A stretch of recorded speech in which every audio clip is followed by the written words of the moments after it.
Greetings and welcome to this edition of Community Voices Uganda on Civic Space TV. I am Philip Mulisa. On this episode, we are discussing the communication and what we are calling the threats by the President of the Republic of Uganda, His Excellency General Kaguta Museveni, as regards what he says charging of additional fees from parents by head teachers and school leaders of UPE and USE institutions, which should actually be free as per government policy. The Universal Primary Education and Universal Secondary Education government says we are giving you money. Why would you send away pupils or students for monies they are not supposed to pay, and you are denying them exams and indeed killing their future? So the president says they are going to undertake operations to make sure they arrest and prosecute, charge these people who are engaging in this particular activity. And we want to, first of all, make an assessment of these statements, what they mean for the teachers, for the parents, for the pupils, and what actually the president means, but also the feasibility, the possibility of this happening, and how the status of the schools is that we are trying to challenge in terms of how they are trying to manage their policies on ground, where government is at times not very, very present. Now, on that conversation, I have a panel of distinguished citizens, community members of this country, whom I will invite to talk to you briefly before we get into the depth of the conversation. And like I said, I'm Philip Mulisa, right now stationed in the capital city. Many people call it the football capital, others call it the most beautiful city in the world, others call it many names, but it is Kampala capital city, and we are having a rather calm, cloudy day for now. Maybe later in the day we might have some rains, but it's still okay now, and people are normally on their work as it happens in the city. I want to hear from you where you are and what is happening in that particular part of the country before we get into the other details of the conversation. I'll start with you, Oscar. You're welcome, and how is your location? Oscar, yes, can you hear me? good morning. Yeah, I can hear you. I hope I'm clear and Talk to us. audible. How are you and how is your environment? I'm okay, Philip. Thank you for having me around. And my name is Oscar Amanya. I'm stationed in Kamwenge, and I'm glad to be part of this show. We are doing fine in Kamwenge. I hope we can dive into the conversation and see how best we could have our voices heard on the community show. Thank you so much, Oscar and Kamwenge. How are the seasons in Kamwenge? Are you in a rainy season? Is it still a dry season? What's happening in that place? We are having a rainy season. It has been raining for several days, and as you know, people here grow maize, and I think they are going to get some good yields on that note.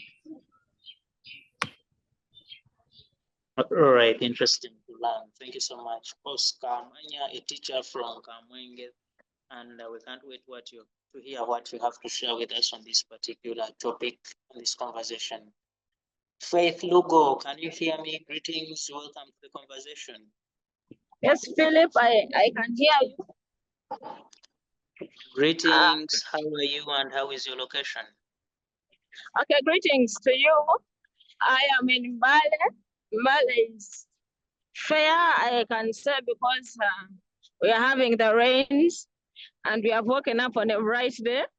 It was unfortunate that just yesterday we had floods around the city that cut off several roads, and we unfortunately lost a life, and our neighboring districts, Bulambuli and Sironko, also had floods. So we are still in that state of fear, and that's why I practically delayed to even move to work.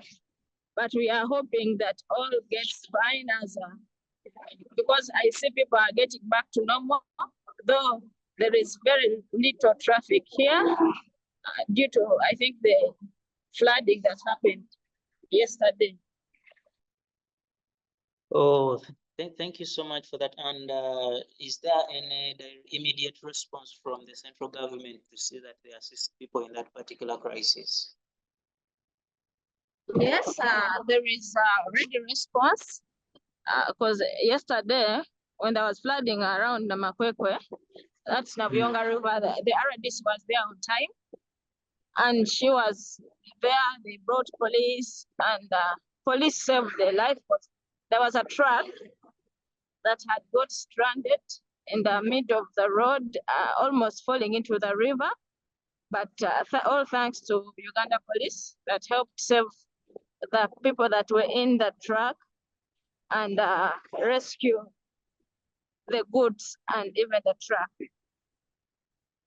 All right, that's very, very good to hear. And we send our condolences to the family of the bereaved and the community, but also our sympathies to all the communities affected, the property damaged, and we hope normalcy can be restored very soon, but also we can continue to act actively to see that we restore the environment to be safe from such negative effects of climate, flooding, extreme temperatures, and many others that are affecting humanity in the country, on the continent, but also in the world. Otherwise, thank you so much for joining the conversation, and we can't wait to hear from what you have to share on the other topic we have today. I'll start with you, Oscar, as we get into the conversation. I know you were a teacher. First of all, are you in a government school? And briefly take us through the financing of a school from the side of the pupils and the administration itself. How is it like to finance a school like the one you are in today? Yes. Thank you so much, Philip, for bringing me into this conversation. I want to first and foremost send condolences to the people of Umbale for that life they lost through floods. And I hope we can always get through it. And I also want to also echo on what you said about the climate crisis and catastrophes that we're actually facing, that we should be actually we should listen to the environment and what it is telling us and try to conserve it so that we could actually prolong our life here. Now, getting straight to your question about the financing of schools, I hope you want to mean the general financing of the schools. The school I mean is not a government school. It's an NGO school in a refugee community. And here we have partners who fund most of the things we do here. But also, as a matter of fact, some other schools, like government schools and private schools, have to charge additional fees or additional money from students to be able to finance the daily running of the schools. Because the schools do not depend necessarily on just one or two things. As an institution, they need resources to use, and specifically for those resources to be made, sometimes the budgeting from, for example, funders, for example, if it is a government school, from the government school, might not be able to sustain the school itself. For example, as a secondary school teacher, I should reliably inform you that most secondary schools, even if they are government schools, they don't get adequate resources from the government. The capitation grant, for example, for government school, for for an O-level student in a USE school is about 98,000 shillings. Now, if you consider how this capitation grant is divided, even if we are to look at a cost of one student in a school for a term, then it becomes a very problematic situation to the school administrators to run the school and sustain it as a real free, a cost-free institution, or that the school does not charge any fees. So for that matter, there has always been partnership between the schools and the parents to always charge additional fees where they think that the school cannot sustain itself from what the government or what funders provide.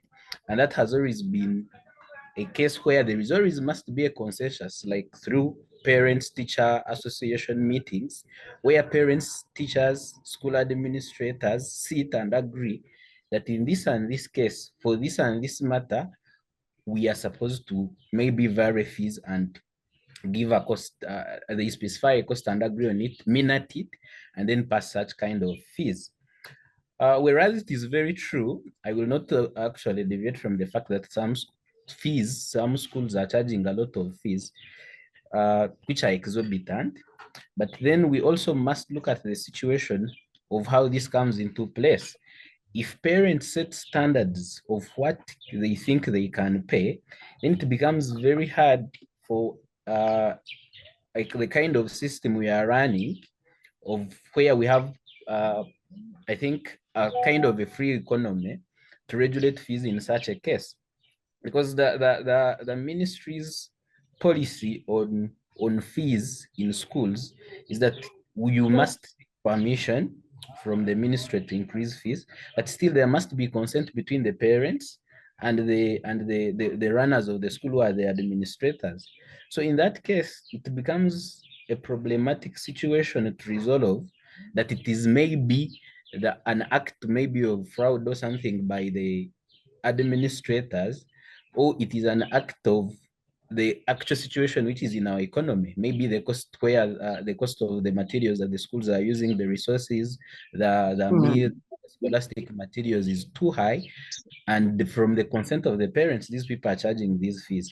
So when the president issues such kinds of threats, we must be so conscious about them, but then we must also look at the feasibility of how it is possible to arrest school administrators who have consent from parents, and also to look at the situation in the economy, as I will discuss further when you give me a chance in the next part.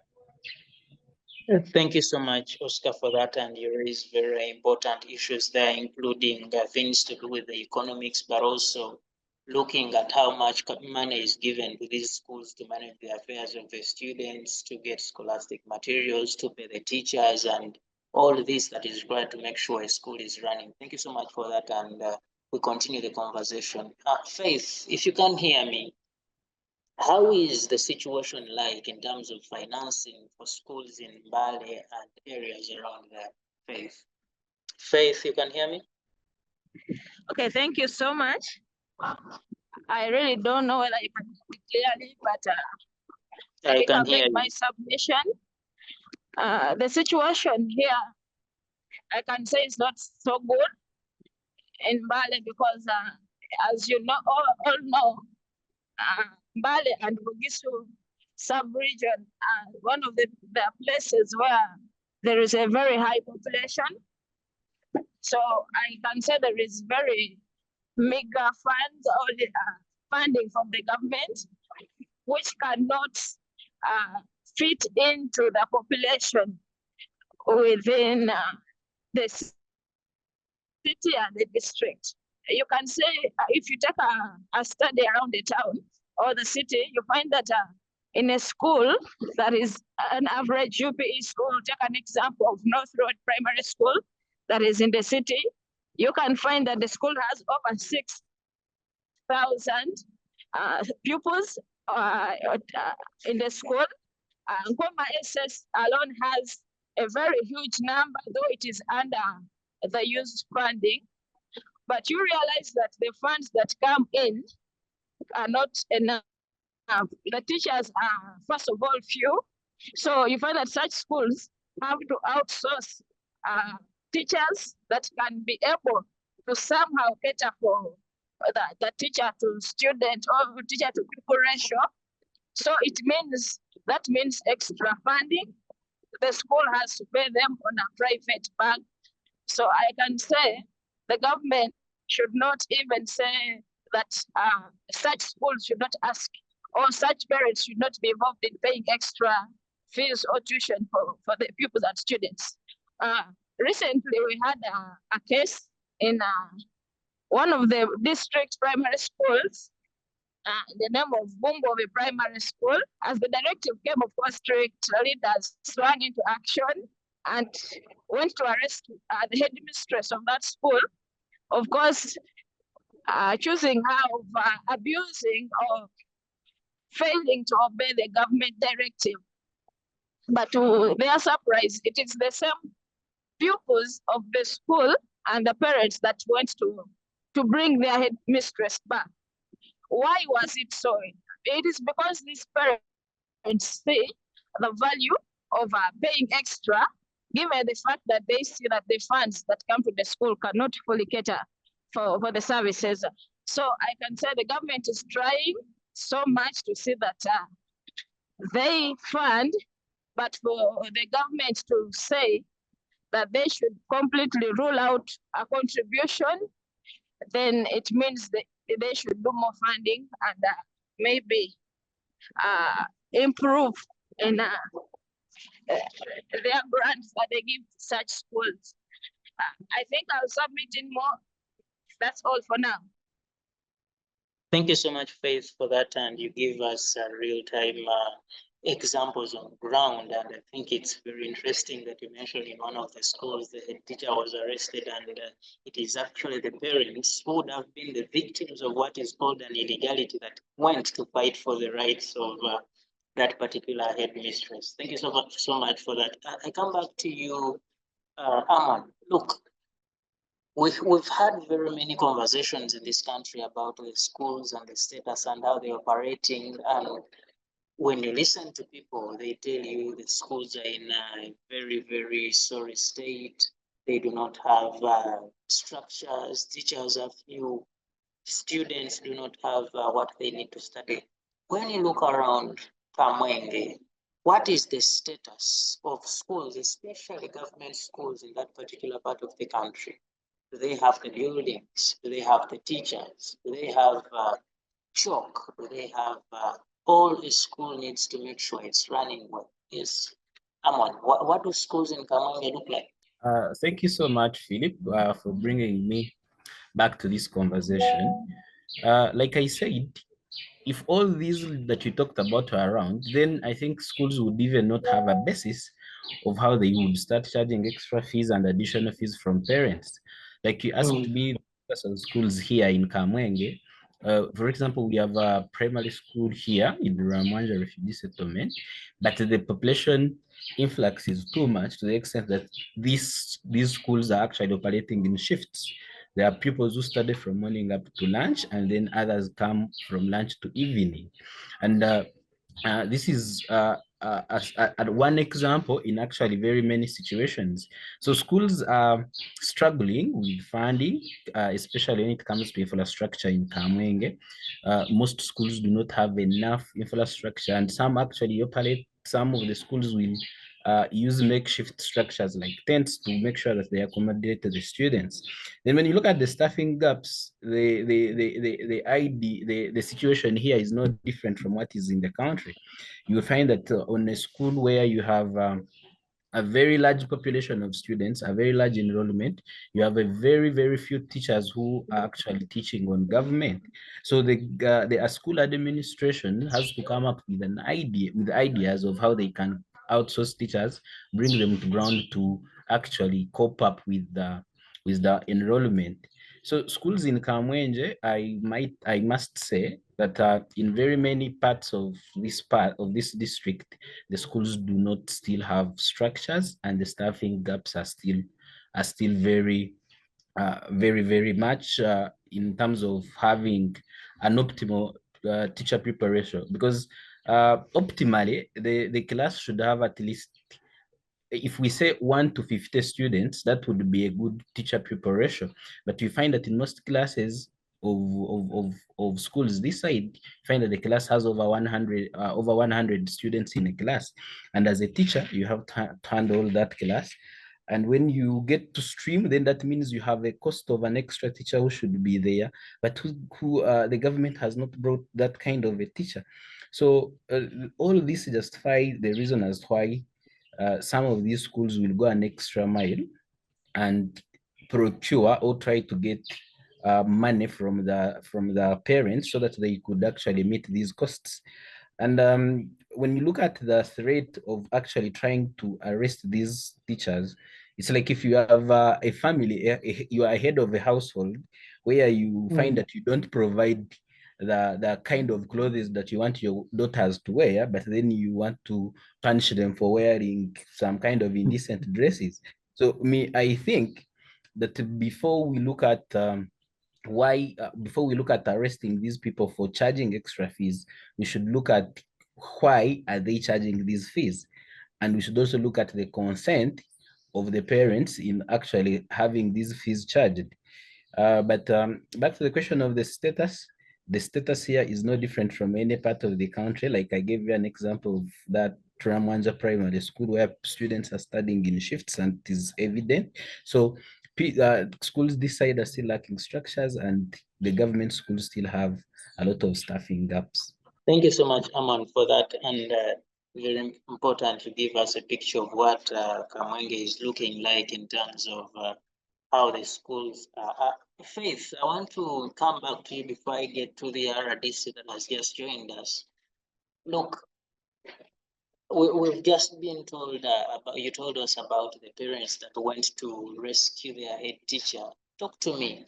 When we talk about a sorry state of schools, the stakeholders in the school setup, you have the students or the pupils, you have the parents, you have the teachers, the administration, and the government. Of these five, who is to be held responsible for the fact that some of the schools, like you mentioned, are in a very, very sorry state? Who is not doing their job? Is it the parent? Is it the government? Is it the teachers, or is it the pupils? Yes, Faith. That question, I finally reached and I'm now settled. I would like to say the role is collective. I cannot say it is only the government that is not playing its role. Neither can I pinpoint the other stakeholders. I think it's a collective effort to see that schools be in a better state and move from the other side of the sorry state. But we will not neglect the fact that the government is in charge and is capable of creating programs that can help such schools rise up again. I can take an example of the government allowing the school to be completely, not completely, but to a large extent in charge of how they get more funds or how far they want the school to go, basing on how far they want the school to go. Because you'll tell a school in Mbale, for example, a UP school, and you tell the stakeholders or the head teacher that we want the students to be paying 60,000 shillings, and yet the 60,000 is just an example, and yet 60,000, when you put it in the context of Mbale, cannot cater for the payment of staff. It cannot maybe provide for meals for the pupils. Maybe it cannot provide scholastic materials. So I believe that every school can decide based on the context. You'll find that the 10,000 that will work in, let's say, Bududa, where there is no transport involved, the staff are fairly available, might not work in Kampala. So I suggest that they put regulations for such, so that in case the school is involved, it has that certain regulations. So I have seen schools where parents have contributed a very great percentage to rebuilding the school and maybe even constructing classroom blocks. So at times, some parents tend to be too lazy and relaxed. And they think that now that the government said it is free education, my daughter, my son go to school, don't carry anything, don't eat, and then the student reaches school and becomes an inconvenience, or maybe cannot be able to learn very well. So I will rule out that the pupils or students have a very small role they play, save for the old students, maybe, if they are directly involved in the decision making of the school. that can help put the schools on a better state. And I urge the government, especially if it cannot fund, definitely I know the government might not be able to fully fund all these schools. Let it at least have some strategies so that all these stakeholders are involved, and we do not point fingers at the government alone, but we collectively join in. Thank you. Thank you so much, Faith, for that. It is Community Voices on Civic Space TV, and we are talking about threats by the President of Uganda to go ahead and arrest school heads and administrators that are having additional charges from parents, students, pupils, and yet government says this should be a free service offered by the government of the Republic of Uganda. This moment we are joined by the Deputy Resident District Commissioner of Kanungu District, Mr. Gaju. Gaju, greetings. You're most welcome to the conversation. Thank you so much. I want to hear from you, from the intelligence and security briefs you get from around Kanungu District and indeed neighboring areas. What is the status of the schools in that particular area in terms of structures, in terms of numbers, in terms of teachers and everything that is needed for a school? How are those schools looking like currently? Yes, Mr. Aradisi. Yeah, schools in Kanungu, some are completely government, and the others are having some foundation bodies. You find it is either Catholic founded or Anglican founded or Islamic founded. So foundation bodies also play a big role in the well-being of that school. Then we also have schools which are purely government, and that ranges from primary up to secondary schools. As you all well know, the government policy is that every sub-county, apart from the new sub-counties, but every sub-county must have a government-aided school, which we call a seed school. And these schools are government aided. Those which are 100% government, and there are those which are not. They are just government supported, but they charge money. But those which are government, 100% government, they are expected to deliver according to the UPE and USE procedures.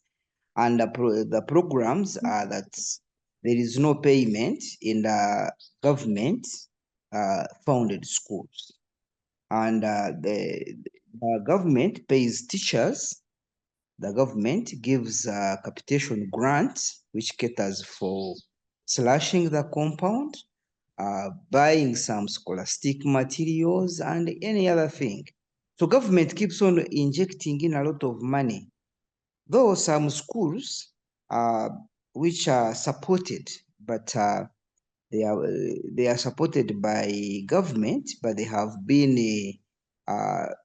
running on the hands of the parents and the foundation body. We have very many. So those are 3 types of schools. So when the president comes up to say government-aided schools should not pay money, he actually means it, because money for what? Teachers are paid, buildings are constructed, capitation grants is given. The problem is some headmasters, which I've seen as one of the experiences, because I have been monitoring government programs in my district. These capitation grants come, and these teachers want to sit with foundation bodies and they want to divide up the money, embezzle. And by the time of utilizing that money, the money is not there. Even in the holiday, I was here during COVID. Schools were closed, but money was coming. I would go to schools, you'd find it is covered with bush. The headmaster is not even monitoring the school, because there was no movement for the people. But headmasters, we had allowed them to move, check on their schools. And now we are also telling parents, please, these are your children. Don't expect, government is giving them to this extent. Can you also lend a hand to help your child get what to put on? Do you want government also to close your children? So if, for example, there is no food, can parents take an initiative to buy food for the children? So when we talk about government aided, the ones the president is talking about, he's giving 100% support to the school. So why should the school go ahead, charge the money? We have private schools in Kanungu and other districts, because I have worked now in about 5 districts as a deputy DC. We know what is happening. The private schools are charging even little money, but that little money they build the structures. After building the classrooms, they pay the teachers, they maintain the school on that small money. But the problem with some teachers and head teachers in our government schools, when they get this little money given to them to run the school, they don't use it for the purpose it has been sent to.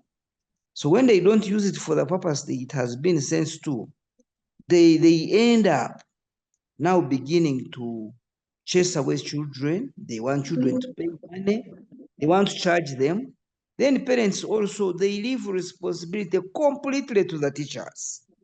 Yet that it is a responsibility of a parent to take care of the child. The government has what can it do. And then we should also know what is the principle of these primary schools which are government aided completely. We are looking at counting. We are looking at reading. It is reading, counting, and another one has just gone off my mind. But those 3 things, we are achieving them as a government. But you as a parent, what are you doing to your child? Why do you allow your child to go barefooted? Why do you allow your child to go without books? As a parent, if you are lucky that government is giving them textbooks, is giving them, teachers are being paid, buildings are being constructed, what is your role as a parent? Then the foundation body, if the foundation body is a church or a mosque or whichever, what are you doing as a foundation body? So both of us, we should take responsibility. But the headmaster, the president, is saying, I cannot pay you salaries. I build you buildings. I give you capitation grants. This is basically to maintain the school. Then you chase a child because he has failed to pay you the money which you have put. So they have said no paying of money in 100% fully paid, fully funded government school, not paying any money. We have had very many headmasters whom have been running with, even during this month of November. They are trying to stop children from sitting exams. We are having a new curriculum, which you know how it runs. If a child does not sit exams, it simply means the child will drop out. The system will not allow. The child must be promoted.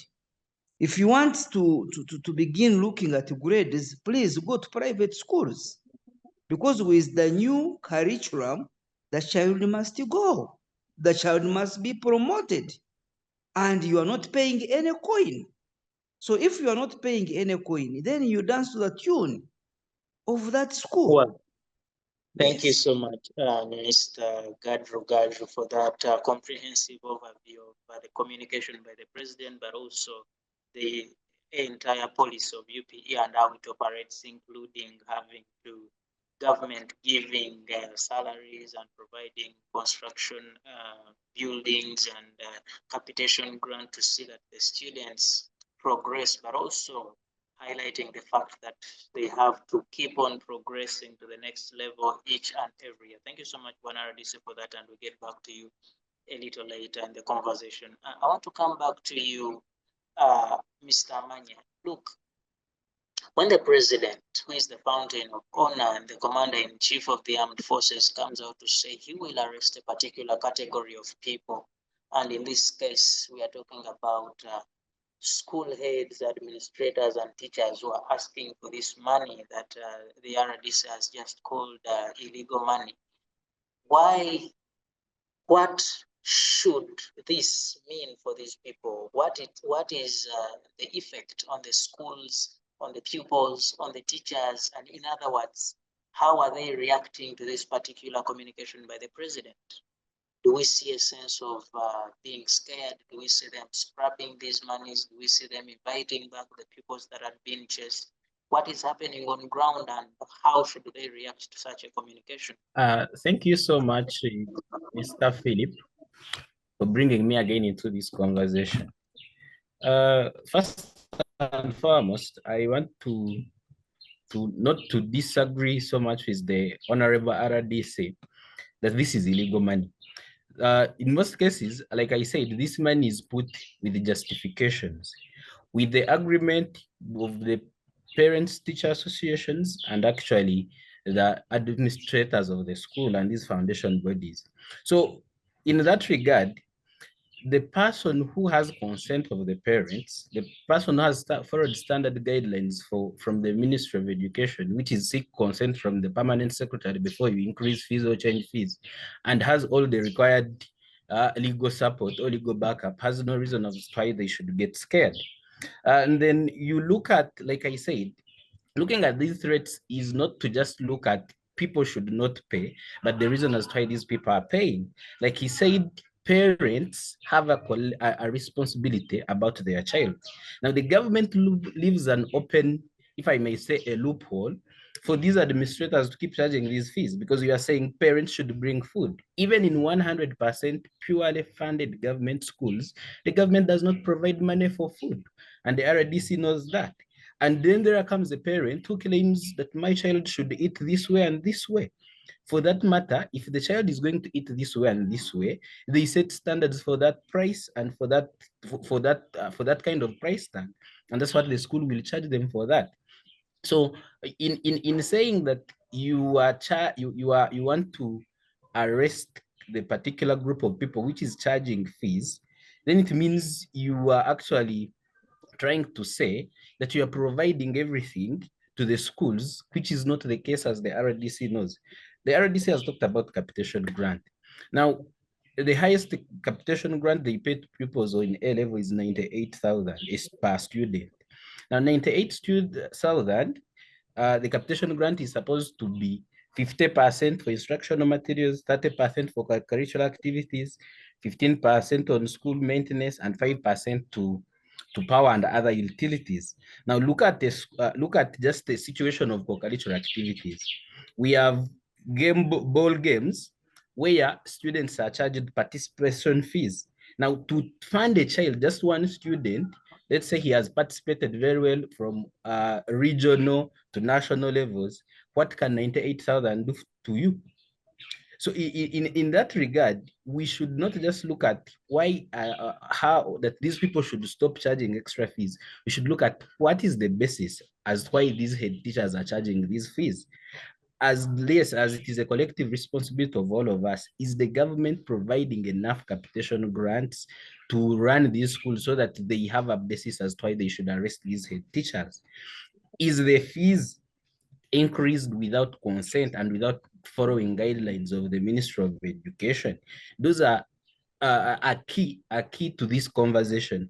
And I think, like I said before, I think the RDC had not joined in. It is not true. It is close to impossible. It is not good practice for a father who wants their daughters to dress decently in his household, but does not provide enough of those decent clothes.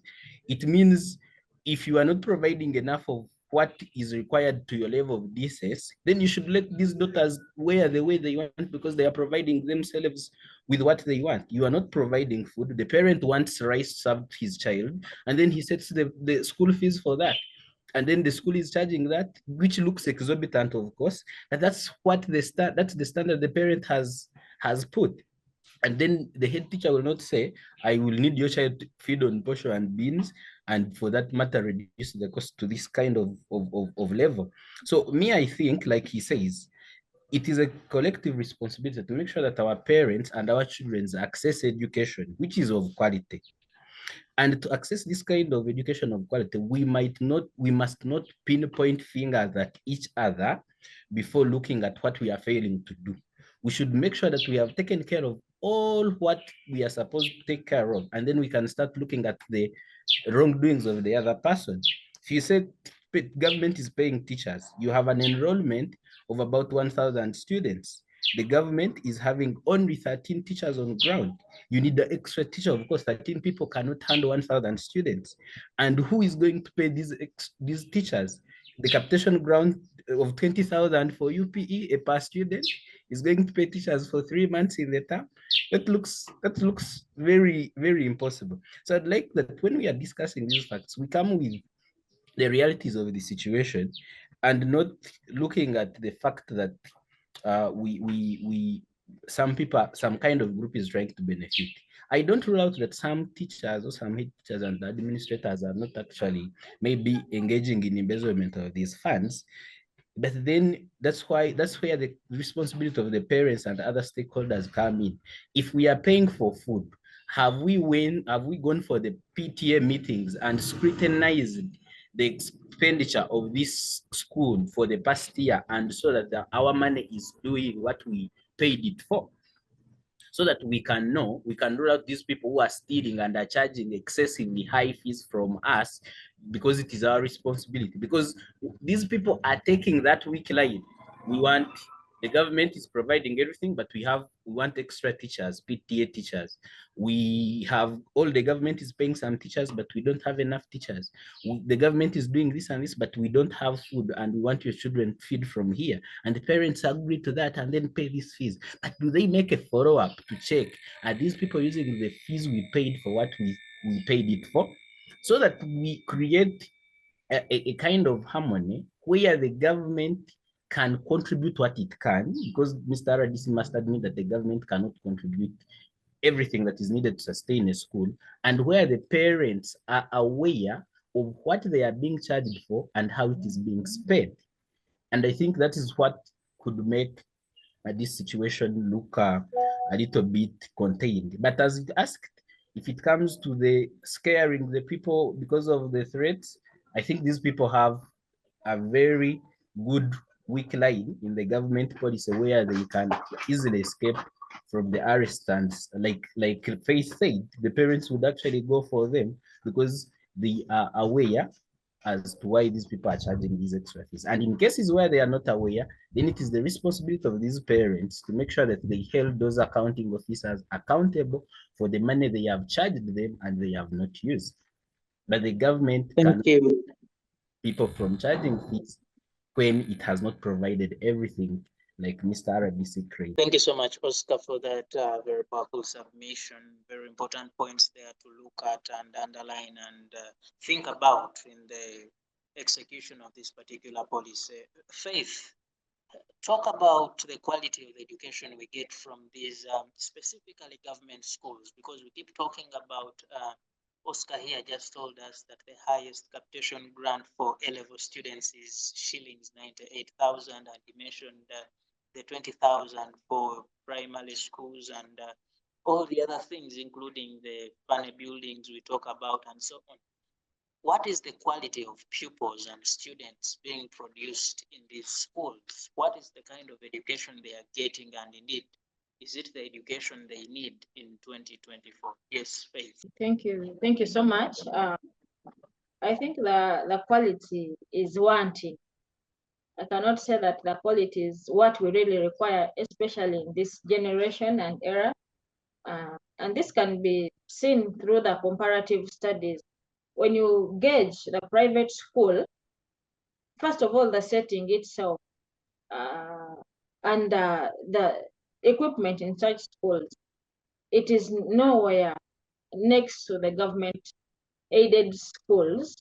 save for those that are trying to find other avenues of getting money to make sure that they set their schools to the rightful standard. I will take an example. I'll still use Mbale schools because those are the schools I've known best. I'm a teacher by profession, though I work with an NGO, but I have been in schools around Mbale. When you compare Mbale Secondary School, which is a government school, still government aided, and Nkoma Secondary School, which is still a government school, but under the USA program, there is a very visible difference. These schools exist and they are all under government, but the facilities in the Mbale Secondary School are far, far better. Why? Because the parents themselves have gone ahead to say, Mr. Headmaster, you've said we are paying 200,000, but no, based on the living standards, we want to pay about 350, and the parents are doing that.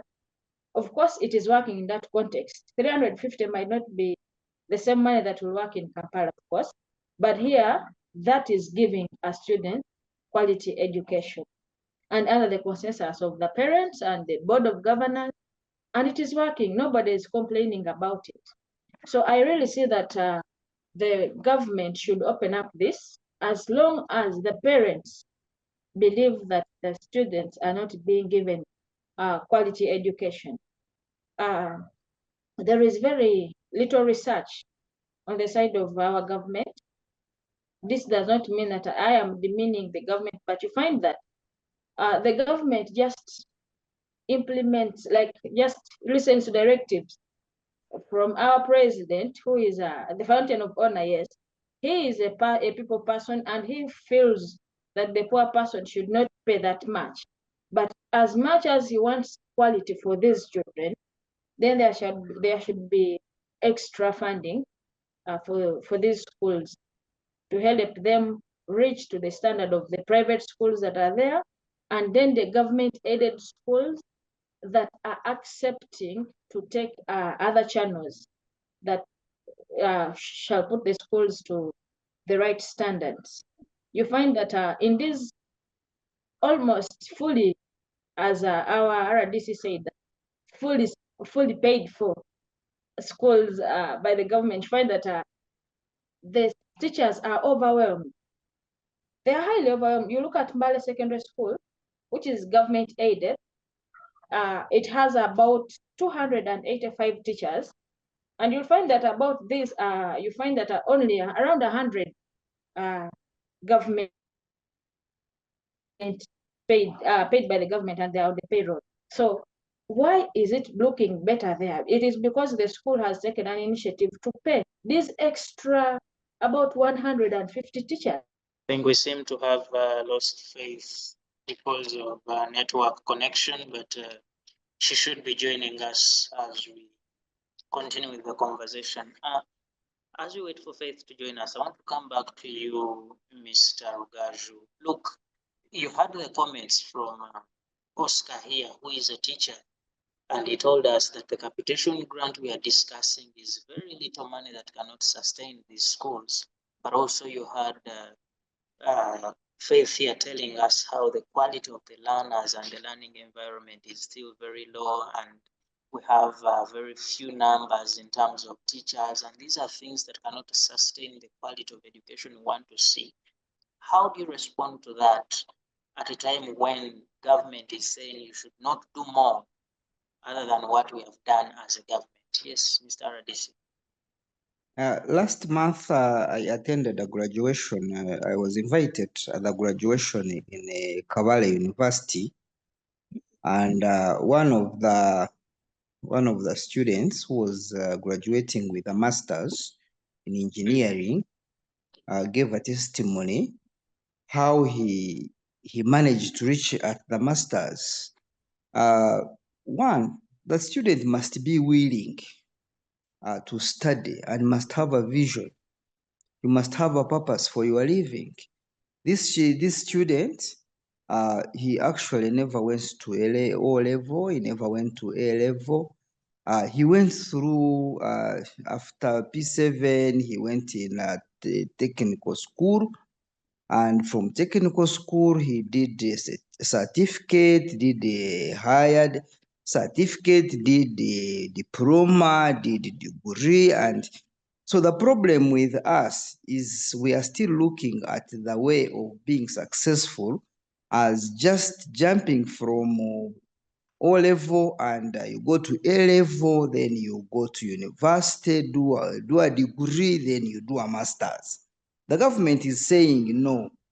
There is a high school dropout rate, which they are trying to address.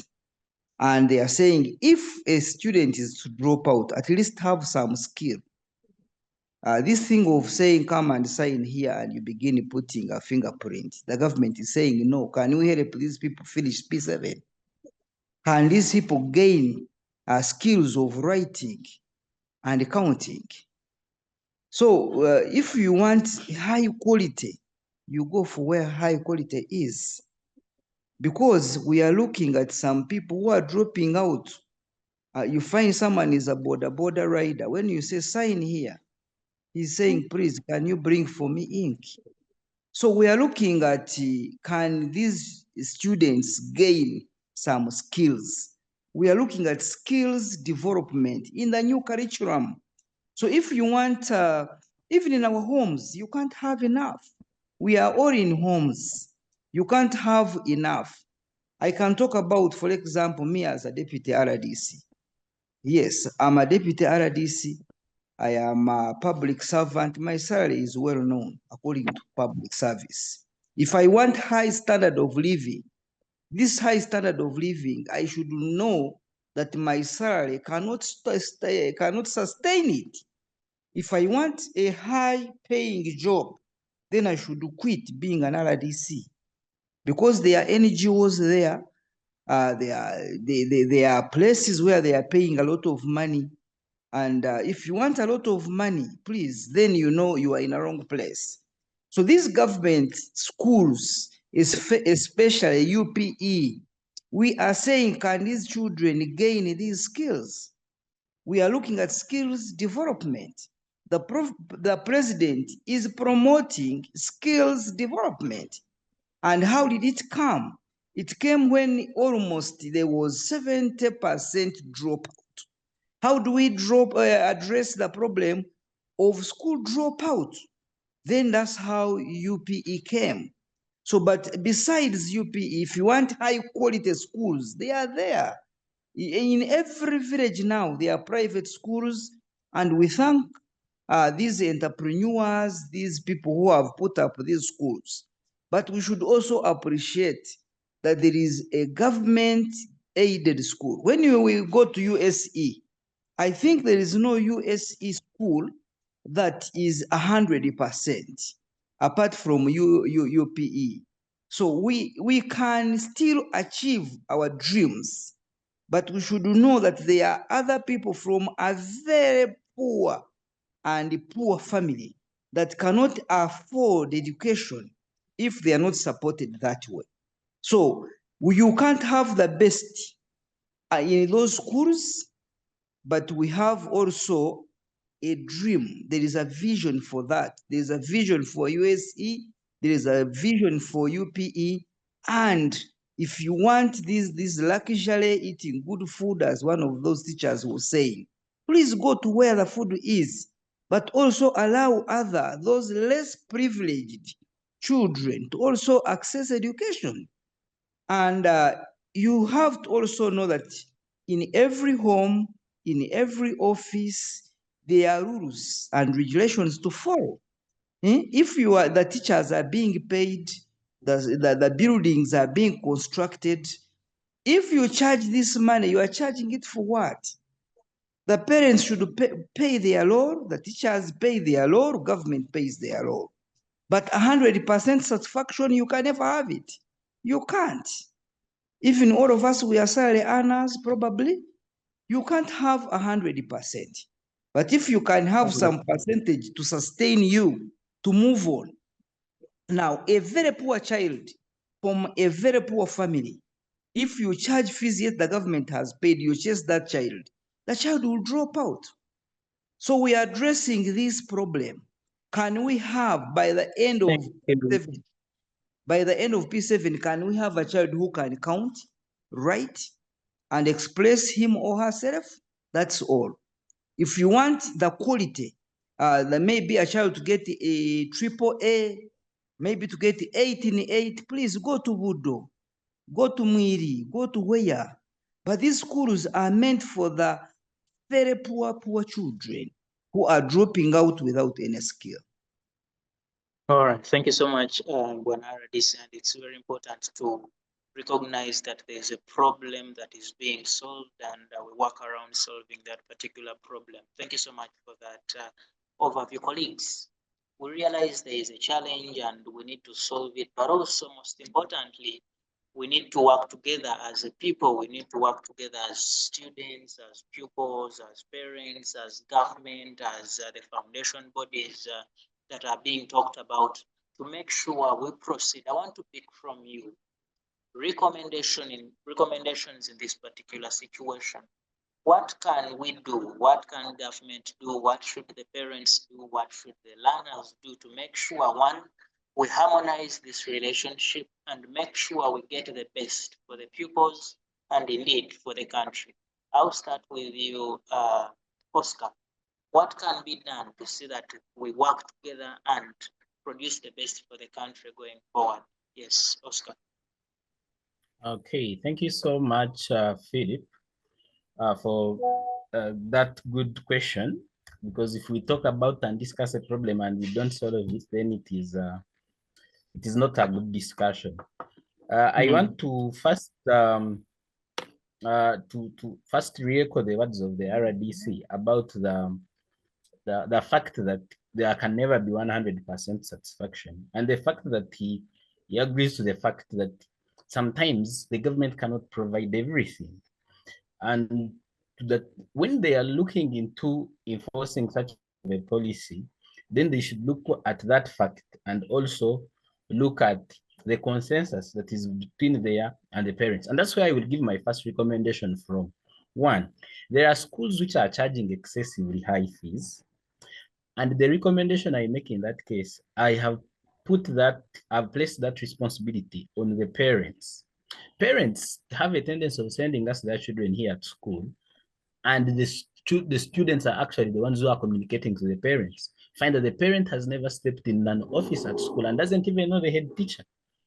Yet there are meetings, PTA meetings being called, which are actually making the decisions to hike fees when the parent has not come in that kind of meeting. So parents should take a responsibility of maintaining a close relationship with school administrations, through PTA associations, and make sure that they hold accountable the people they pay money to. They should know, what am I paying for? Is it what I agreed in the meeting to pay? Is what I'm paying serving the purpose as to why I'm paying it? In that case, I think those people who are charging excessively high fees, higher than what they use actually on the student, will be checked. But if you neglect the child, you send them to school, then in that case, these people will keep charging these excessively high fees, and they are not to be held accountable. Two, whereas we want to have children who can read and write, which is okay, we need to also look at the fact that as a government, we are not developing, we are not still in the generation of where illiteracy is the problem. Because as far as I know, the statistics should show us very clearly that most of the Ugandans know how to read and write. Now, when we talk about the quality as the RDC is talking about, we need to look at these skills come out of the secondary education. Because the new curriculum, as a competence-based curriculum, Mr. RDC should know that there is a way as to how skills can be imparted in learners, even in secondary education, and not only going for technical education. And for that matter, we must not run away from the fact that we can create quality in secondary school, but on a basis that we can always encourage these people to escape and go look for these skills from a level that is not secondary. And therefore, even when it comes to those technical schools, the government should look at how much quality are these technical schools providing. If the skill is carpentry, are the designs being made or being taught to these learners the one up to date, the ones that can produce goods that we could export? So for that matter, it is the responsibility of the government to make sure that the quality in all schools, be it TVET, be it secondary, be it university or higher education, higher institutions of learning, is good. And in that way, we should now start, the government should prioritize education budget. For sure, even if we are allowing the poorest child to get to school, 20,000 will not help him develop his talent or even get to, I gave an example of co-curricular activities because that is part of the skills, for example. You cannot facilitate a child to a national competition with all the 20,000 of capitation grant for UPE, which is meant for scholastic materials, for power and water supply, for utilities, for slashing the compound, as he says. So we should look at the realities of the matter and make sure that the government increases funding and prioritizes education. Then to the teachers and the administrators, we must know we are not commercial workers. I used to have a lecturer at the university where I did education from, who always used to tell us that teaching is a calling and a passion. So for that matter, we should not look at this as a business or a profit-making institution. Whereas, yes, to every kind of service, there must be a cost. We should not charge exorbitantly or excessively high fees to parents who cannot afford. Well, because we know that education is a right and we cannot make it a cost. So as a right, we must look at the way of how we come to a consensus to make sure that the parents we serve and the students we are taking in get the quality of education, but which is also affordable. With those are the recommendations I can make. Thank you for having me, Phil. Thank you so much, Oscar, for those recommendations. Very powerful and worth being picked up to see that we improve this particular relationship and indeed service and right this country. Faith, recommendations in this regard. How do we move forward progressively and in a good way? Thank you so much, Philip. I think I would like to run, but I'd like to let everybody know that every child deserves better education, whether they are in a poor background or not, but they deserve to be in good schools and in good conditions. We should not just keep saying, if you want luxury, do this. If you want good things, do this. But think about it. If you were the one in that situation, yes, some of the children have survived, but research tells us that about 240,000 drop out before reaching university.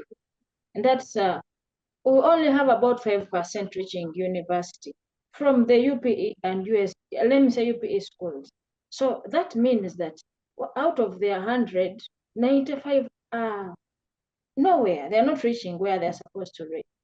So I would like to recommend that the government should harmonize. First of all, there's a lot of noise. Government is not giving us money. The government says we are paying fully. So what if the government goes to the ground to harmonize, first of all, the people's ideas and minds, first of all, about how much they are paying? Take an example of this 20,000. Let them know, let the parents know that it's 20,000, so that they do not think that it is the headmistress, it is the teacher that is misusing the government funds. We should also contextualize needs. The fact that I am in Mbale and another person is in Kampala does not rule out the fact the idea that we are using different money. If you pay 20,000 to a village school, let's say in Ibuamwa, somewhere up there in the... My apologies on that. We seem to have lost Faith again. I think they're serious. Faith, you can hear me? The child is around the food and they can quickly move and maybe eat from the village garden. Thank you so much, Faith, for that recommendation. Thank you so much, Faith, for that. And I want to pick from the RDC lastly. Recommendations in this particular regard. How do we move forward? Yes. Mr. Uh, As we recommend for way forward, I want you to also know that you should live within your means. An example given is that my father, who is an elderly man, now actually is already 100, is admitted in Mulago on Cancer Institute. When I was going to admit him, one, I made a mistake that I admitted him on 5th floor, which is private. Now, when I was moving down the building, I found they were serving some good meat and matoke, and in the morning they are serving porridge with milk. So I asked them, why are they not serving the same meals on the 5th floor, and why are we suffering even buying bad food outside? They told me it is the choice I made. I made a choice to admit him on 5th floor, which is private. So, and the ones which is down is fully government funded. They give you food, free bed, free medicine, free everything. You put him up on the 5th floor, you have to buy food, you have to buy medicine, you have to pay for the bed. Now, I want to bring back at this, that even when we are putting our children in schools, we should know where to put them. If you choose a private schools, that's what you have chosen. Live within your means. If you put the child in a government school, please abide by the policy of UPE, because UPE is a policy and you cannot change it because of noise. You can't change it. USE is a policy. So before you admit a child in any of these places, first to know the policy. What is the policy of that? I am doing I'm actually supposed to be graduating on 6th of December. When I was admitted in a university, it's called Breakthrough International University. Yeah, I was admitted on Master of, it is Master of Management, Leadership and Administration. Now, when I'm being graduated, they are telling me I'm getting Master of Christian Management Leadership. When I asked them, why did you put this Christian? They said, this is a Christian university. Every degree you get here, it must begin with Master of Christian, then you add what you studied. And you can't refuse it. So it is a policy. Policy is a policy. If you want to change a policy, then you have to go to legislation. So I want to advise that even when we are ending this, that UPE is a policy. So, and the policy has guidelines.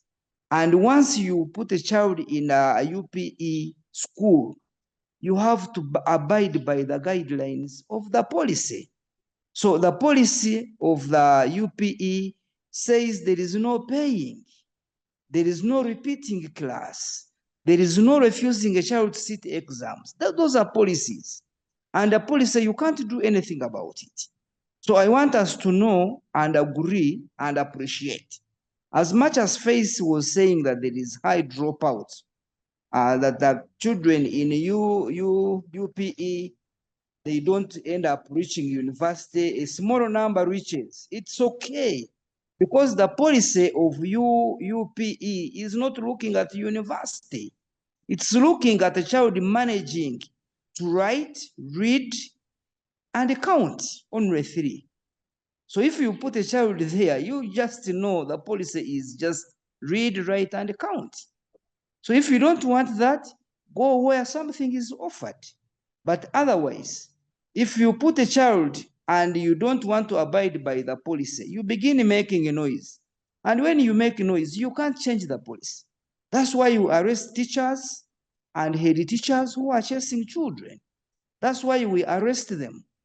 We don't arrest them because we hate them. They are breaking the policy. The policy is a policy. You can't change it, but in your own school, that teachers sit with the parents and you break the policy, we shall arrest you. Not because we hate you. You read properly the guidelines of UPE. It is that, the policy is that. If you want to change it at the policy level. cut the coat according to your size. Thank you very much. Thank you so much, Mr. Ardis. And maybe briefly before I let you go, I have a comment, rather a question from Faith here, who is asking you to respond to the fact that yes, it is a policy, but is it a realistic policy given the circumstances we are living in the 21st century? If you can respond to that in about a minute, then we move. I have said the policy of UPE says three things: read, write, and count. Now, in our generation, which we are in now, we are saying we are promoting skills development. The president is very clear on skills development. Now, everything has changed, by the way. Even in these schools, the new curriculum, it is now about skills development. And these are policies. And you can't do anything about it, Faith.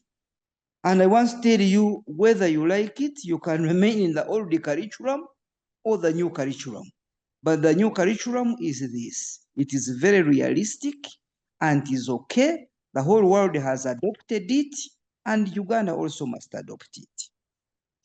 Thank you so much, Mr. Gadru Gaju, for that response, and indeed for the comments and recommendations you give. Our colleagues, we are very much out of time. I think we have just 4 minutes to be out of here, but I won't just let you go like that. I'll give you like 20 seconds. Just say goodbye to our viewers, and we come to the end of the show. I'll start with you.